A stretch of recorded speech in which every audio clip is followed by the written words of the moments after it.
Most of our physical friends don't realize that when you ask, it really is given. That in the simple realization that you want something, that doorways open, pathways light up, all kinds of non-physical help comes into being, all kinds of circumstances and events, and rendezvous, vibrational rendezvous, take place in the moment that you come into contemplative awareness of something that you want.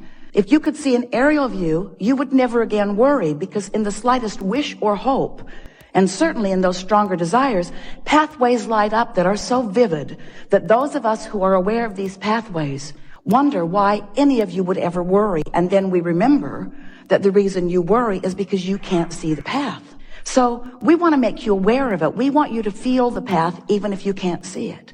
Esther will say to us from time to time, well, light it up a little brighter, will you? Make it a little bit more evident. And we say, you say that you want that only when you're standing in the darkness and you can't see the light. But when you're standing out there, tuned in, tapped in, turned on, you want everyone to get out of your way because you want to be the creator of your own experience. You don't want someone else doing it for you, but we just want to let you know. No one else is doing it for you, but you have infinite intelligence helping you along the way. And if you could just be a little less aware of what's not going right now the way you think you want it to be, and a little more aware of what is going the way you want it to be, so that you're tuning yourself to the highest frequency of your highest good, then those pathways would be more evident to you. And we want to stop for emphasis and punctuation. That is what the best of life is about. When you want something and you believe it and you're on your way to it and you're joyfully romping down the path on your way to it. When you go on vacation or you get on a journey, you get out on the road going someplace, you're not there when you first start, but you don't freak out because you're not there. You expect there to be some journey along the way. But we have to say, friends, we love you very much. You know what's coming after that phrase? We love you very much, but you do complain on your journeys. You do. You complain on your journeys, and we take that as a good thing, not as a bad thing. We mean it as a compliment in this sense. At very deep levels, sometimes so deep, at very deep levels, you know things are supposed to work out for you. You do. And when they're not, there is a sort of freaking out that is natural. We understand that. But we want you to know a whole lot is working out before there is a manifestation that you can show to others. And if you can be a little less hung up on the manifestation that you want to show to others and more tuned to the feeling of adventure, to the feeling of joy, don't you just love it when you want something in general terms and you don't exactly know how it will play out? Oh, you've got some ideas about how you would like it to play out. But the reason that you want whatever it is to play out in more detail is because you believe that in the manifestation of it, you will feel better. So, you know how when you want something and it hasn't yet manifested, but you have this general sense of it, and then ideas start to come to you?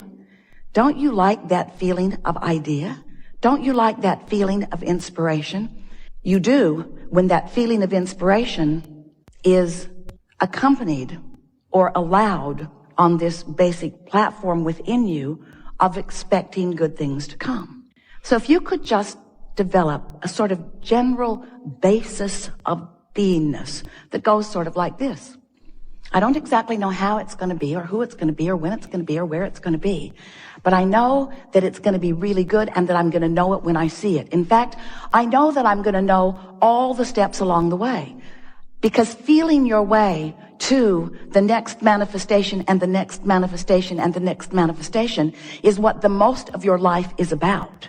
It's not about the manifestation and the manifestation and the manifestation. It's about feeling your way along your way to the next manifestation and the next manifestation. Hear that? That's really an important thing. Because if it were the other way, if it was just manifestation, I want it, boom, I want it, boom, I want it, boom, I want it, boom, we promise you this would be a seminar on de-manifestation. I have 487 cars, Abraham. The oil is seizing up in most of them because I can't get to them every day. I have more property than I have been able to visit. The rats have moved in. I have more stuff than is manageable. That is what you would say to us. There are more people in my life and there are more conversations to have than I have tongue to have them with. That's what you would say to us.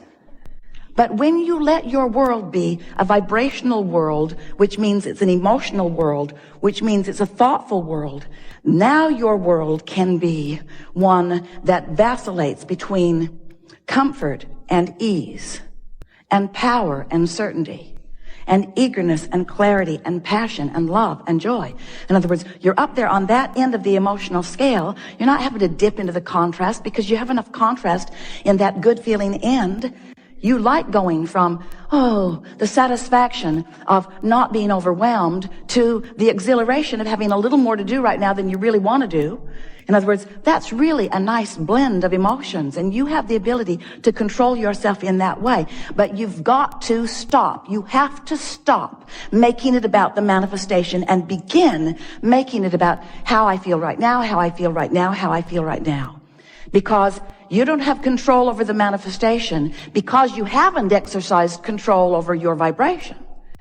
But if you start making it about exercising control over your vibration, control over your emotion, control over your thoughts, control over your words, control over your general approach to physical life experience, what you're going to begin to notice is that you have control over all of the specifics of your life. Not just what, but where.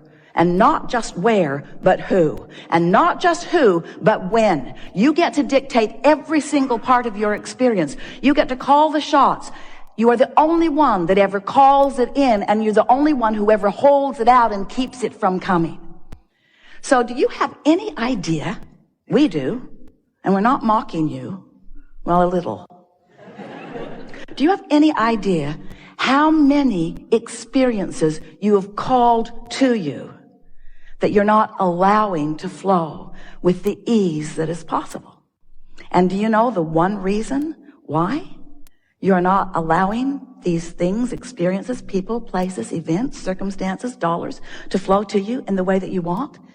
It's because you are fixated on the observation of what is, and you are letting the absence of what you want in your what isness dominate your vibration, set up a vibrational field that holds it apart. So you've got this pull, push, pull, push, pull, push thing going on. I want it, but I want it now, and I want it yesterday, and I want it so much, and the not having of it has me upset. That's basically what your vibration, most of you, we love you so much. But we thought you might like to start this new year off knowing how to create your own reality. Because nobody else is creating your own reality, you see. That's why it's called your own reality. Your own reality. You are the creator of your own reality, which means you are the vibrator of your own beingness, which means you are the thinker of your own thoughts. You are the perceiver of your own world. You are the attractor of your own experience. You are the maker of your own life.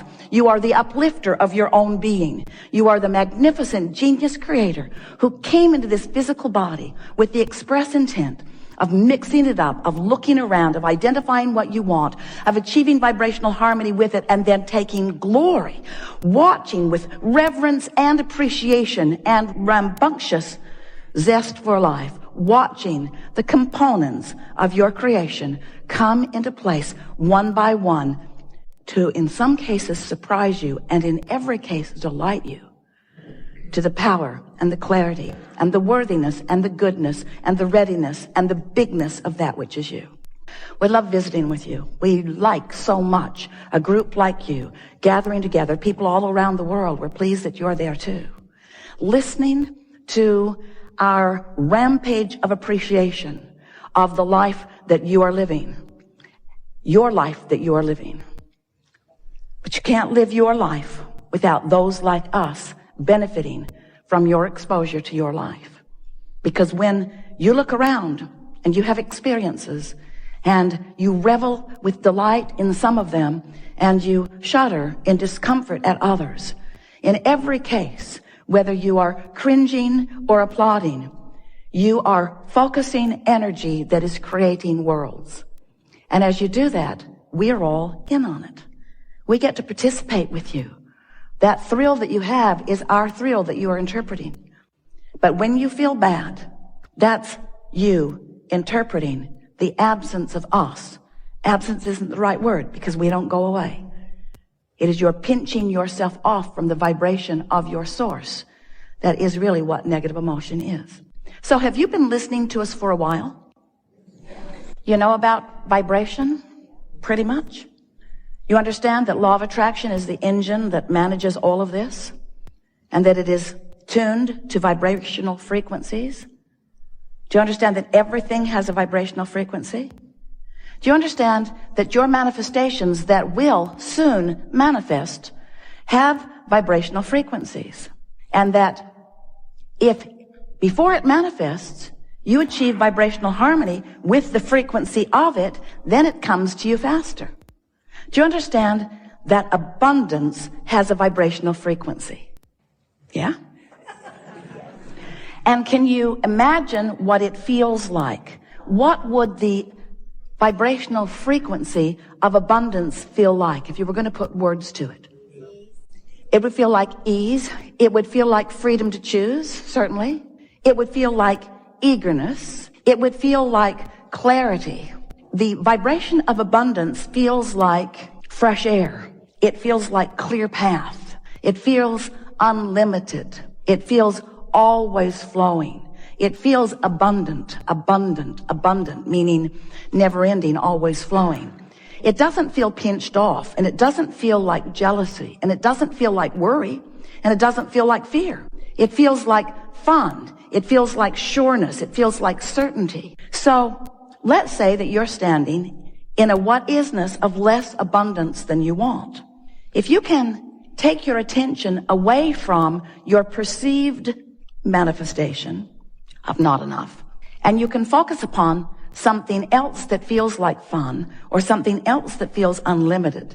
In other words, you can use subjects other than the subject of money, which may feel like not enough every time you think about it. You can focus upon other things that feel like fun, that feel unlimited, that feel like clarity, that feel like fresh air. You can practice the seed vibration of abundance by staying off the subject if the subject calls something different from you. You see what we're talking about? A while back we said, if you're working on abundance, if abundance is something that is important to you, then take money out of the equation, because there is so much abundance that is abundantly around you that you can tune yourself to the frequency of that. What's something else you want? Usually it falls into a handful of categories. You want money, you want a lover, you want someplace really great to live, you want a body that feels good. So let's say that your intent is for a lover who isn't there. A lover, what does a lover feel like? What does it feel like? What does being in love, what does a lover feel like? What's it feel like? Exhilarated, high. Feels happy, feels high, feels Loving, appreciation.